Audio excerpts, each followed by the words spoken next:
tail was flooding up. But intake valve is still leaking, guys, so that was the valve out of the other cylinder head, so I guess as one would say, we was up the creek without a paddle. Not even kicking at all tonight, which I think the only reason it was kicking because it was kicking back before.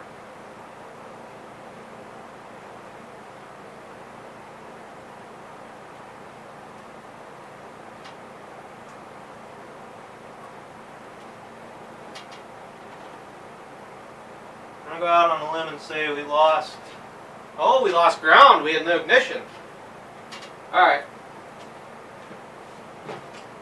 Let me get everything set back up here. I'll put the ground back on and see what that does.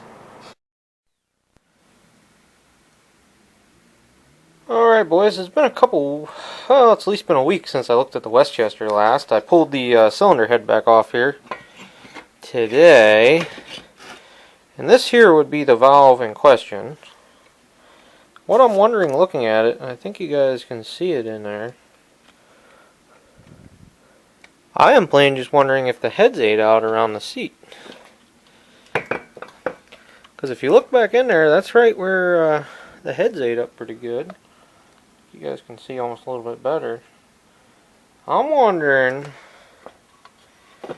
if it's not leaking around the seat and not around the valves. And that's why changing the valves had no effect. So I brought the other cylinder head over. And obviously it's not corroded near as bad.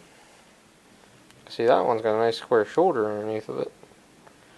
So what I'm thinking I'm going to do, I'm going to take maybe the best valve I got, stick in here, take a wire wheel, clean this head up, and I guess I'll swap this other head on and see what it does. That's all I can really think to do with it. Because otherwise, I don't know that I'm going to be able to fix that. Because even if you put a seat in it, but the cylinder head's wore around it, like how do you fix that? Or wore, like rotted away. So, I guess I'm just going to try this. I mean, what do I have to lose here? Really, all I got to do is swap the carburetor over. And eventually we'll get to the exhaust. I mean, if I can hear this thing run for 30 seconds to a minute, then I'll start worrying about details. But until then, I'm not really worried about it. So, alright. So, that's my hunch. Let me try this once and see what happens. Alright? Alright. Alright, boys and girls. Going to do one more attempt on getting the Westchester running without some, we'll call it outside help.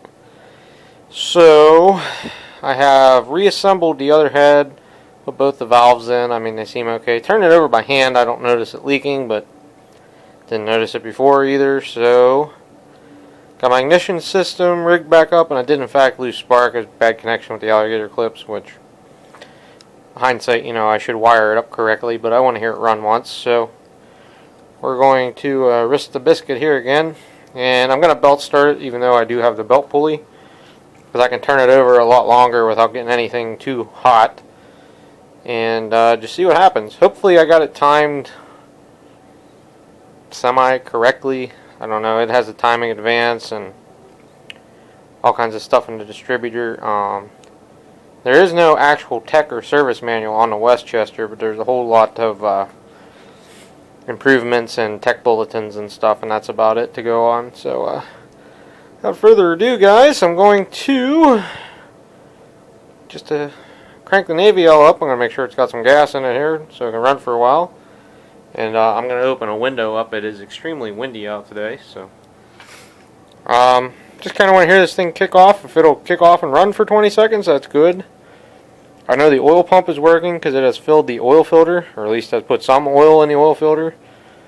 But I haven't seen any come up to the head yet, but I don't know. I need to get it running first and then make some calls on that. But I have verified I can get fluid to go through the line down to that line. It's not saying it's not clogged on the inside or something, the other lines, but I got oil there, if nothing else. So, without further ado, get the AVL running, throw you guys up on the tripod, and see if I can catch some magic happening here.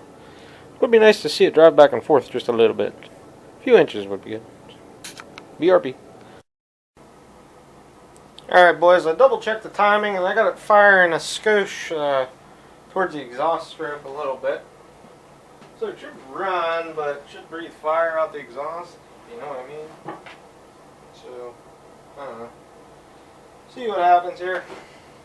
If I can't get it to run, I'm going to pull the cylinder head off and take it to a buddy of mine's shop and we'll monkey with it.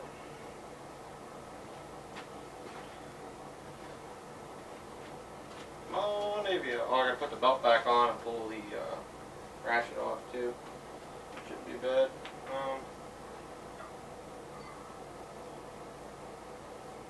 Probably flooded because it dropped spark when it shut off.